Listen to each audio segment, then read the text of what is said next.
ناظرین، پچھلی ویڈیو میں ہم نے شہادت امام حسین کے بعد یزید کے ظلم اور مکہ کے اوپر ان کے ظلم کے جو پہاڑ اور بے حیائی اور جس طرح کے تشدد کیے تھے اس پہ ہم نے بات کی تھی۔ آج والی ویڈیو جو ہے اس میں ہم یزید اور اس کے جو لوگ شامل تھے امام حسین علیہ السلام کی شہادت اور ان کے صحابہ کرام، ان کے چچا زاد بھائی اور جتنے بھی لوگ کربلا میں شہید ہوئے، ان کی عبرتناک موت کس طرح ہوئی، اس سب کا ذکر ان ویڈیو میں ہم کریں گے۔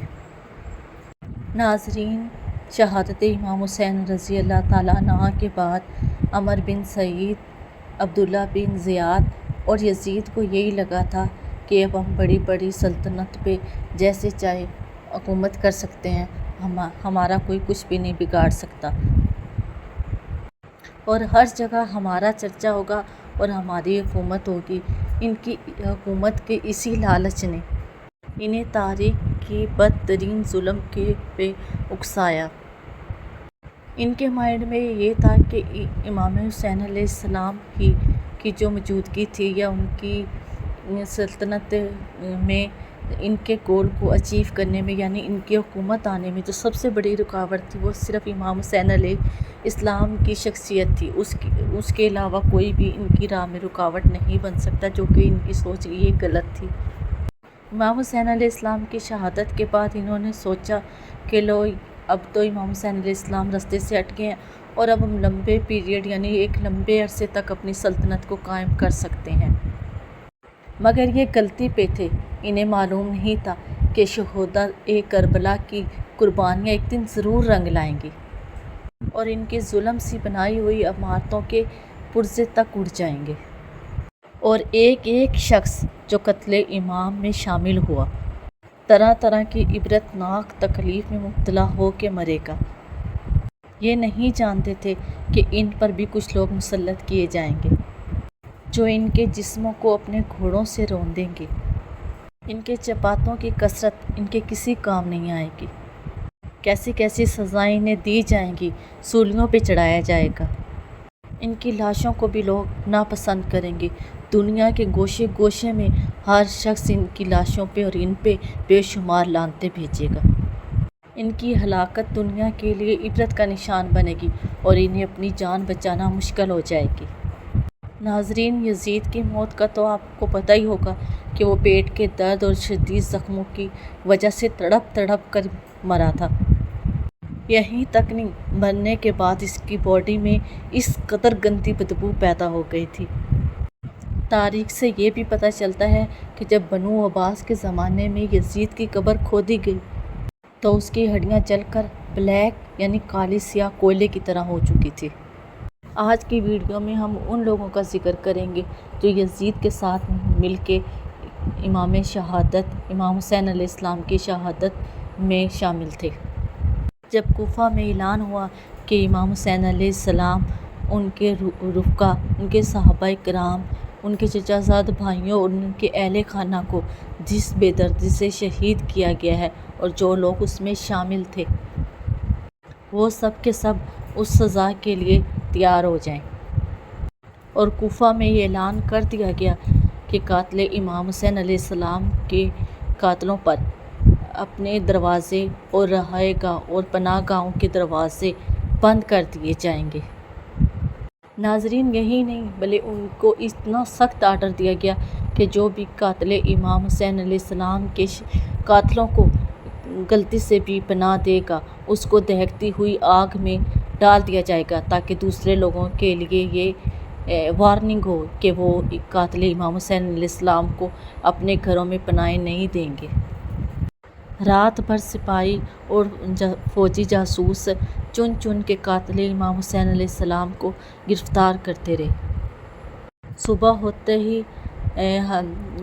قاتل امام حسین علیہ السلام یعنی کوفہ کا پہلا دستہ حاکم کوفہ کے سامنے پیش کیا گیا۔ یہ وہ لوگ تھے جو یزید اور عبداللہ بن زیاد، عمر بن سعید کے کہنے پہ امام حسین علیہ السلام کی شہادت میں شامل تھے۔ حاکم کے سامنے پیش ہوتے ہی انہوں نے اپنی سفارش میں معصوم بننے کی کوشش کی اور کہا کہ ہم تو زیاد عبدل بن زیاد اور عمر بن سعید کے حکم کے سامنے مجبور تھے۔ ان کی یہ بات سننے پہ کوفہ کے حاکم نے چیخ کر ان پہ کہا کہ ہم خون شہداء کے اللہ اور اس کے رسول حضرت محمد صلی اللہ علیہ وسلم کے سامنے انصاف کرنے پر مجبور ہیں۔ یہ کہنے کے بعد کوفہ کے حاکم نے جلاد سے کہا کہ انہیں خوب تڑپا تڑپا کے مارو تاکہ انہیں اولاد بطول کی تکلیفوں کا اندازہ ہو سکے۔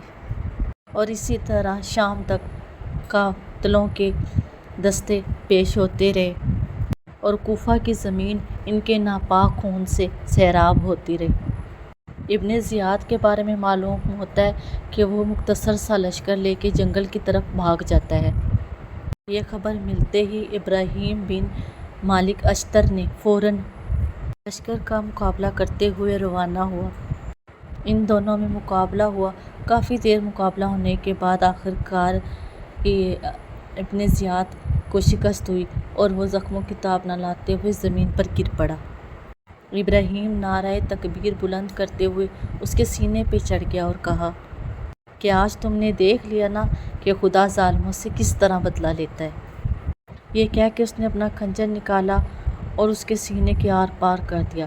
تڑپ تڑپ کر جب اس کی لاش ٹھنڈی ہو گئی تو اس کا سر کاٹ کر حاکم کے سامنے پیش کیا گیا۔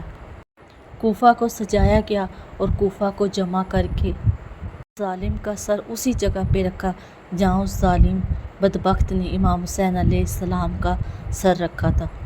ناظرین، یہ عبرت کا نشان ہے کہ کل جان نواسہ رسول امام حسین علیہ السلام کا سر مبارک رکھا تھا اور یزید بدبخت عبدل بن زیاد چھڑی مار کر گھوڑے پہ سوار ہو کے حضور امام حسین علیہ السلام کے سر کی بے حرمتی کر رہا تھا اور آج اسی جگہ پہ اس کا سر رکھا ہے۔ فرق صرف اتنا ہے کہ آج اس کے سر پہ لوگ لعنتیں پیش کر رہے ہیں۔ کوفہ کے حاکم نے کہا کہ اے کوفہ کے لوگوں، دیکھ لو، امام حسین علیہ السلام کے ناحق قاتل کو نہیں چھوڑا۔ کہا کہ دیکھ لو، 600 سال گزر گئے، اللہ نے کس طرح سے بدلہ لیا اور کس طرح رسوائی کے ساتھ اس کا سر اس جگہ پہ موجود ہے۔ کہا گیا کہ جگہ بھی وہی ہے، تاریخ بھی وہی ہے اور کوفہ بھی وہی ہے۔ یا اس کوفہ کو سجا کے اس بدبخت کے سر کو کٹنے کا پورے کوفہ میں جشن منایا جا رہا ہے۔ ایک حدیث میں آتا ہے کہ جب ابن زیاد اور اس کے سرداروں کے سر رکھے گئے تو اچانک وہیں پہ ایک بہت بڑا سانپ وہاں پہ آتا ہے جس کی ہیبت اور جسے دیکھ کر لوگ خوف زدہ ہو جاتے ہیں۔ وہ سانپ کوفہ میں رکھے سب سروں کے اوپر بار بار پھرا اور پھر جب وہ ابن زیاد کے سر پہ آیا تو وہ اس کے ناک میں سے گھس کے اور اس کے منہ کے اندر سے باہر نکلا۔ ایسے ہی نہیں، سانپ نے ایسا 3 سے 4 بار کیا۔ وہ اس کے ناک کے اندر سے گھستا، استغفر اللہ، اور اس کے منہ کے ذریعے باہر نکل جاتا۔ کربلا کے شہداء کے بے گناہ قاتلوں میں بڑا نام جس کا آتا ہے وہ عمر بن سعید بدبخت ہے۔ یہ وہ بدبخت ہے جس کی 10 انگلیاں آل خون میں ڈوبی ہوئی ہیں، جس کی کمان میں کربلا کا واقعہ پیش آیا۔ سلطنت اور گورنر کے لالچ میں اس بدبخت نے بی بی بطول کا ہرا بھرا گھر اجاڑ دیا۔ جب یزیدی دستے کا قتل عام شروع ہوا، ابن سعد اپنی جان بچانے کے لیے ادھر ادھر بھاگنے لگا، لیکن جانباز سپاہیوں نے اپنی مہارت سے اسے آخر پکڑ ہی لیا۔ جس وقت ابن سعد سامنے آیا تو اسے کہا گیا، اے دشمن رسول، بتا تجھے کیا سزا دی جائے جس سے دنیا اسلام کی وہ آگ ٹھنڈی ہو جائے جو تیرے ناپاک ہاتھوں کربلا میں لگائی ہے۔ ابن سعد، میں بے گناہ ہوں، میں نے تو صرف حکم کو پورا کیا تھا۔ اسے غصے سے جواب دیا گیا کہ اے دشمن اسلام، سچ بتا، اگر یزید تیری اولاد کے خون اور قتل کا حکم دیتا تو کیا تو یہ اس کا حکم مان جاتا؟ اتنے میں خبر ملی کہ عمر بن سعد کا بیٹا جو حفص میں حضرت امام حسین علیہ السلام کی شہادت کے معاملے میں اپنے باپ کے ساتھ مل کے لڑا تھا، اس کو گرفتار کر کے لایا جا رہا ہے۔ جب اسے لایا گیا تو کوفہ کے حاکم نے کہا جلاد کو کہ اس کے باپ کے سامنے اس کے بیٹے کا سر تن سے جدا کر دو، تاکہ اس بات کا اس کو احساس ہو کہ امام علی اکبر اور امام علی اصغر کی لاش دیکھ کے امام حسین علیہ السلام کے دل پہ کیا گزری ہوگی۔ ناظرین، جلاد نے جو ہی بڑھ کے حفص کی گردن پر تلوار رکھی تو عمر بن سعد چیخنے اور رونے لگا۔ ابھی وہ اپنا سر پیٹ ہی رہا تھا کہ اتنے میں اشارہ ملتے ہی ابن سعد کی گردن بھی اڑا دی، اور اس طرح یہ دنیا ایک اور ناپاک جابر انسان کے گندے خون سے پاک ہو گئی۔ ابن سعد کے قتل کے بعد شمر کو سامنے پیش کیا گیا۔ یہ وہ خبیث تھا جس نے گوشہ رسول حضرت امام حسین علیہ السلام کی گردن پر تلوار چلائی تھی۔ یہ وہ بدبخت تھا۔ اس بدبخت نے فاطمہ کے پھول کو خون سے نہلایا تھا، اور یہ اپنی موت کے خوف سے تھر تھر کانپنے لگا۔ اسے بھی ڈانٹ کر کہا گیا کہ اے ظالم، تجھے ذرا خوف نہیں آیا تھا؟ تجھے ذرا بھی احساس نہیں ہے کہ تو نے تو کعبہ کی دیوار ہی ڈھا دی، اونٹ اور بکری کی طرح فاطمہ کے لال کو ذبح کیا، افسوس کہ حرم کا چراغ تو نے اپنی گندی اور ناپاک پھونکوں سے بجھا دیا۔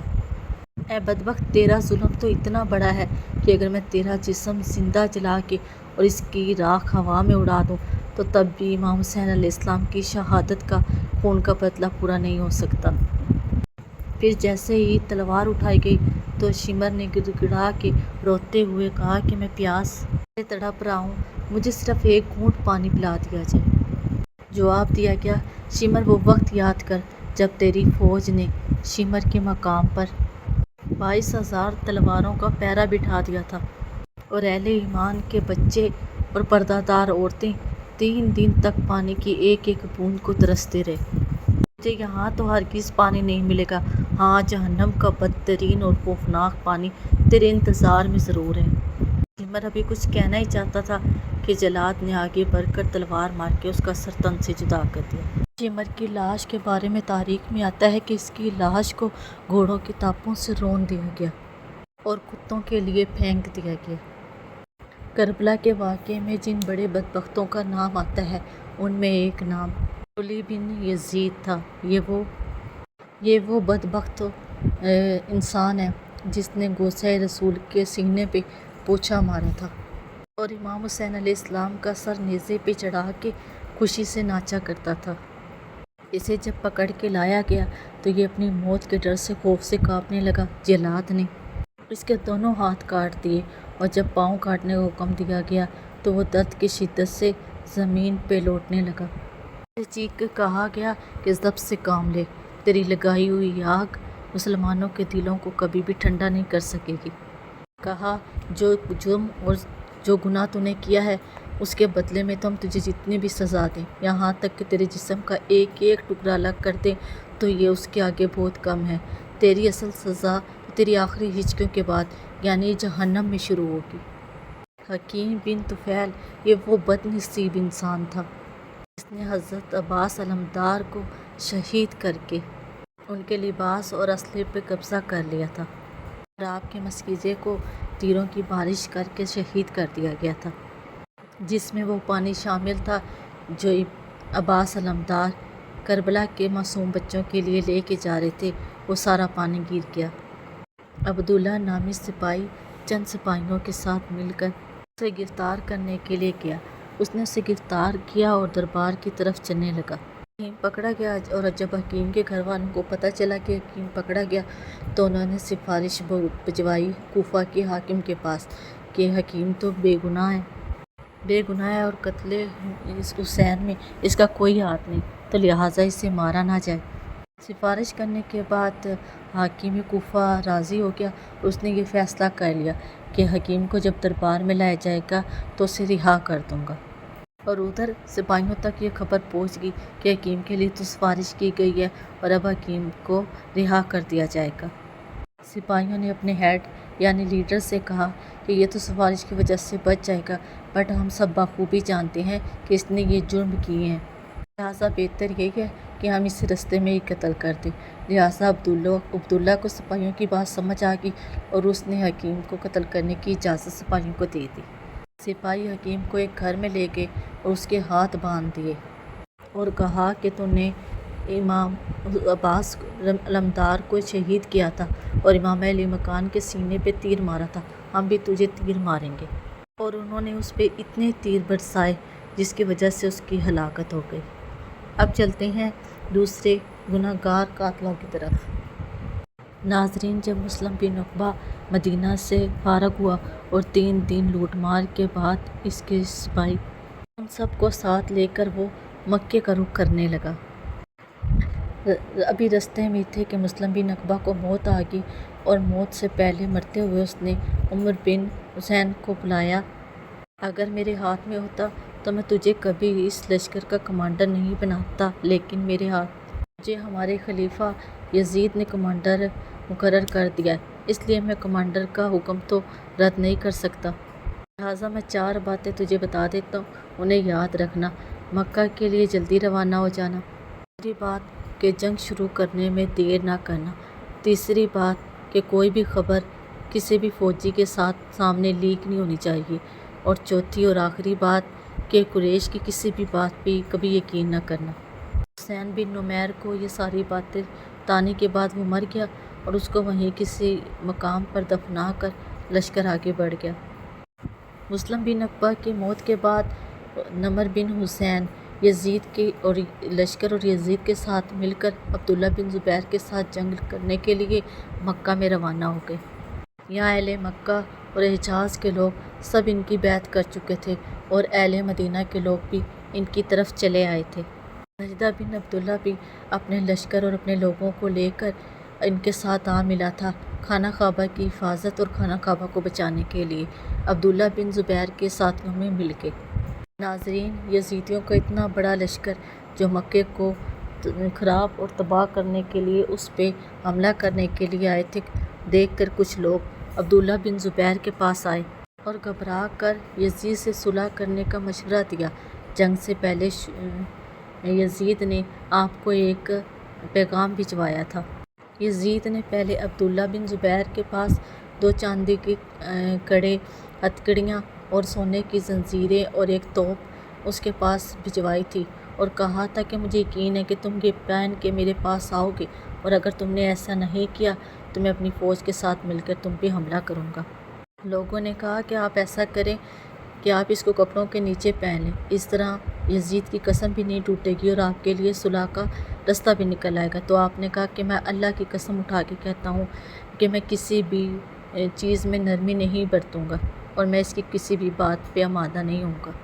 آپ نے فرمایا کہ اللہ کی قسم، مجھے تلوار کا وہ وار ذلت والے گھوڑوں کے آگے محبوب ہے، میں شہید ہونا پسند کروں گا، بٹ اس پلیت کی کسی بھی آمادے کو یا مطالبے کو ہرگز نہیں مانوں گا۔ پھر آپ نے لوگوں کو اپنے ہاتھ پر بیعت کرنے کی دعوت دی اور لوگوں کو یزید کے خلاف کھڑا ہونے کی اعلان کر دیا۔ اس کے بعد عبداللہ بن زبیر نے اپنے بھائی کو یزید کے ساتھ جنگ کرنے کے لیے میدان میں بھیج دیا۔ رضی اللہ عنہ منذر بن زبیر پہلے بھی جنگ کے کسی واقعے میں شامل تھے اور پھر ان کے ساتھ آ ملے۔ آپ کافی دیر تک خوب اچھے سے جنگ کرتے رہے۔ پھر ایک شامی نے آپ کو اپنے ساتھ مقابلے کے لیے بلایا۔ شامی کھچر پہ سوار تھا، پھر دونوں نے ایک دوسرے کی طرف وار کیے، دونوں کے وار ایک دوسرے پہ بھاری پڑ گئے اور دونوں بے جان ہو کے زمین پہ گر پڑے۔ اور یوں حضرت منذر بن زبیر راہ حق میں جنگ کرتے ہوئے اللہ کے راستے پہ شہید ہو گئے۔ اس کے بعد اہل شام نے بہت سخت حملہ کیا، جس کے بعد حضرت عبداللہ بن زبیر کے لشکر میں بھگدڑ مچ گئی۔ ایسی سچویشن میں اور حالات میں کمانڈر کا بہت اہم رول ہوتا ہے۔ آپ فوراً سے اپنی سواری سے اترے، لوگوں کو پکارنے لگے اور انہیں جنگ کی طرف بلانے لگے، ہوش دلانے لگے۔ آپ کی آواز سن کے صحابہ دوبارہ سے جنگ کی طرف آئے، یزیدیوں سے مقابلہ کرنے لگے۔ جنگ کا سلسلہ جاری رہا۔ حسین بن نمیر کے لشکر نے مکے کو گھیر لیا اور مسجد الحرام پر حملہ شروع کر دیا۔ ان بدبختوں نے منجمین سے آگ لگائی، جس کی وجہ سے خانہ کعبہ کی چھت اور پردوں میں آگ لگ گئی۔ منجمین اس دور میں یوز ہونے والا ایک ہتھیار کرین کی طرح ہوتا تھا، جس کے اندر چیزوں کو دور دور تک پھینکنے کی صلاحیت ہوتی تھی۔ دور حاضر میں آرمی ٹینک اس کی ایک جیتی جاگتی مثال ہے، اور اس قدر پتھر پھینکے گئے کہ حرم شریف کا سین پتھروں سے بھر گیا، اور اسی پتھروں کی وجہ سے مسجد حرام کے ستون ٹوٹ گئے، یعنی پلستر تک ٹوٹ گئے، اور خانہ کعبہ کی دیواریں کافی کمزور پڑ گئی اور چھت گر گئی۔ یزیدی پتھر برسانے کے ساتھ ساتھ آگ کے گولے بھی برسانے لگے، جس میں خانہ کعبہ میں اس قدر آگ لگ گئی کہ غلاف تک جل گیا۔ وہ دمبا جو حضرت اسماعیل علیہ السلام کے فدیے میں قربان کیا گیا تھا، اس کے سینگ بھی تبرک کے طور پہ خانہ کعبہ میں محفوظ کر کے رکھے ہوئے تھے۔ افسوس کہ وہ بھی جل کر راکھ ہو گئے۔ خانہ کعبہ پہ حملے کے بعد اور اس جنگ کے بعد اہل مکہ کا گھروں سے نکلنا مشکل ہو گیا۔ آلموسٹ ایک لمبا عرصہ، تقریباً 2 مہینے تک وہ اپنے گھروں میں رہنے پہ مجبور ہو گئے تھے۔ خیر ناظرین، یزیدیوں اور اہل مکہ کی جنگ جاری تھی۔ نیوز آئی جس سے جنگ کا پاسہ ہی پلٹ کر رہ گیا۔ وہ نیوز کیا تھی؟ وہ نیوز یزید کے مرنے کی خبر تھی، جو کہ ایک بہت بڑی خبر تھی۔ یزید مر گیا، اور اس کے مرنے کے بعد سب سے پہلے یہ خبر حضرت عبداللہ بن زبیر کو ملی۔ جیسے ہی نیوز عبداللہ بن زبیر کو ملی، نیوز ملتے ہی اس نے یزیدیوں کو پکار کر کہا ہے گمراہ شامیوں، تمہارا گمراہ یزید شہنشاہ بدبخت وہ تو ہلاک ہو گیا۔ مجھے یہ بتاؤ تو پھر اب تم ہم سے کیوں لڑ رہے ہو شامی؟ پہلے تو یہ سمجھے کہ یہ عبداللہ بن زبیر کی کوئی چال ہے، یزید ہلاک نہیں ہوا، اور وہ اسی طرح اپنی جنگ میں مشغول رہے۔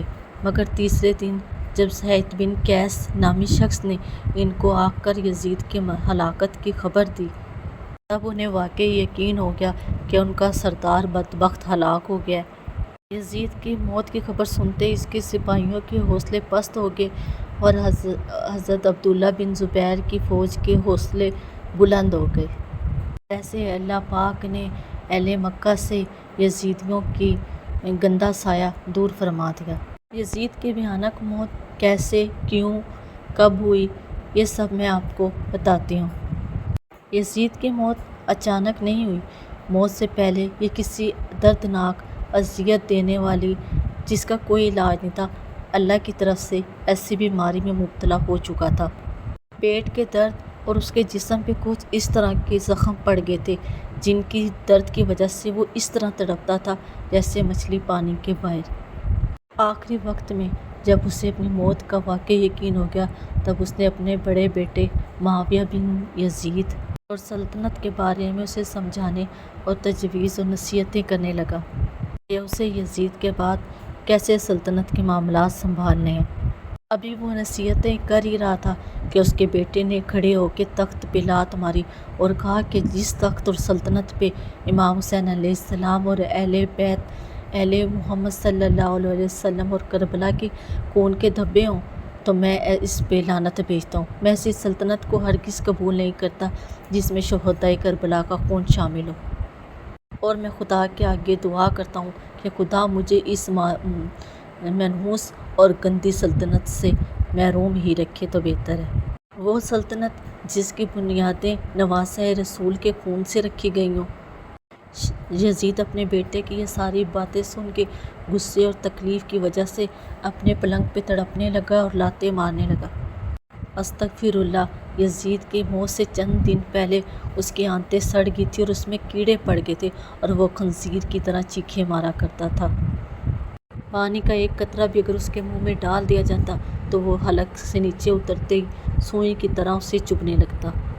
اسے اللہ کی طرف سے یہ قہر اتارا گیا تھا کہ اسے پانی کے بنا بھی ترستا تھا، اور پانی پی کے بھی وہ چیختا تھا، اور اسی طرح تڑپ تڑپ کر وہ ہلاک ہو گیا۔ اور ہلاک ہونے کے بعد اس کی لاش میں سے اتنی گندی بدبو آنے لگی کہ اس کے پاس کھڑے ہونا مشکل ہی ناممکن تھا۔ ناظرین، اس کی موت کی خبر شامیوں تک پہنچ گئی تھی، جس کی وجہ سے وہ ٹوٹ گئے تھے، بکھر گئے تھے، اور حسین بن نمیر بھی، جس کو گورنر کے طور پہ یزید نے مقرر کیا تھا، وہ بھی بھاگ کھڑا ہوا۔ یزید کی موت کے بعد مروان نے اپنے ہاتھ پہ بیعت کرنے کے لیے لوگوں کو کہا۔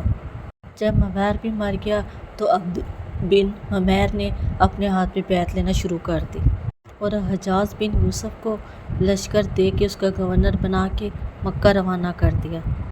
حجاج جب مدینہ مکہ پہنچا تو اس نے منجلین سیٹ کی، جس کی وجہ سے اس نے عبداللہ بن زبیر اور اس کے صحابہ پہ پتھر برسانے شروع کر دیے۔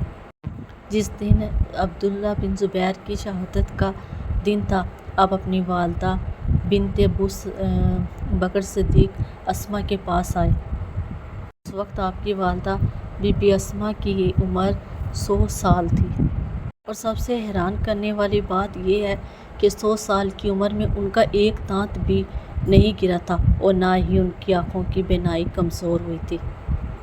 والدہ نے پوچھا، ہے عبداللہ، تمہاری جنگ کا کیا ہوا؟ تو آپ نے کہا کہ کافر اس مقام تک پہنچ گئے ہیں، اور آپ نے مسکراتے ہوئے کہا کہ موت میں ہی راحت ہے۔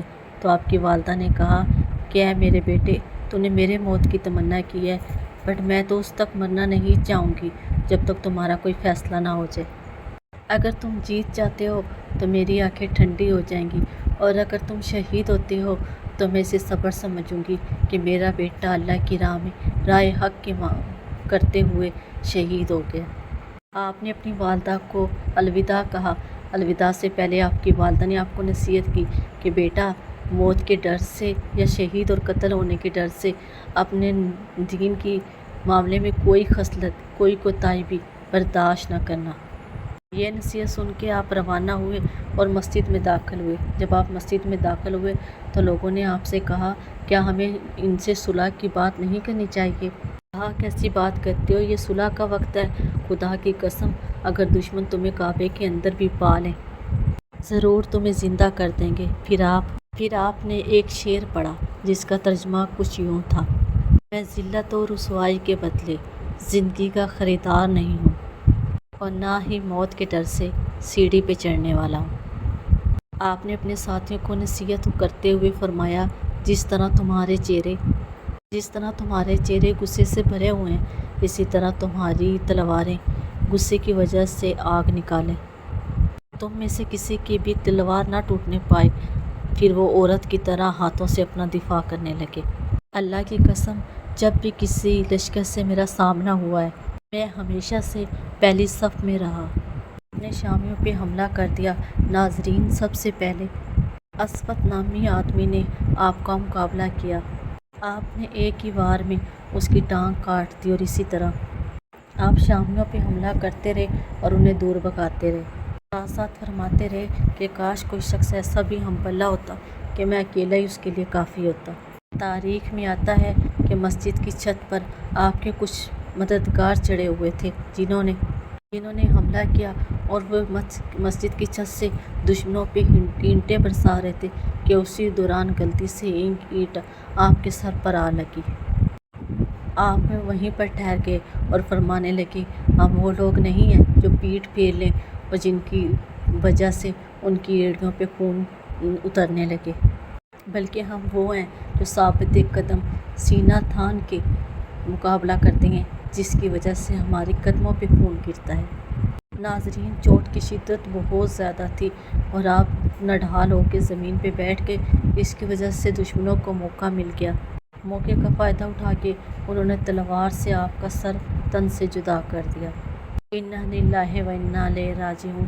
شامی صرف آپ کو شہید کرنے تک ہی نہیں رکے، بلکہ آپ کے جسم کو سولی پر لٹکا دیا گیا۔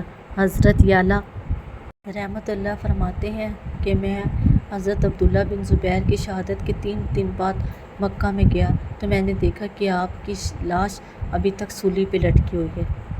آپ کی والدہ لاش کے پاس آئی اور حجاج بن یوسف سے کہا، کیا ابھی تک اس شہسوار کے اترنے کا وقت نہیں آیا؟ حجاج نے کہا، یہ منافق تھا۔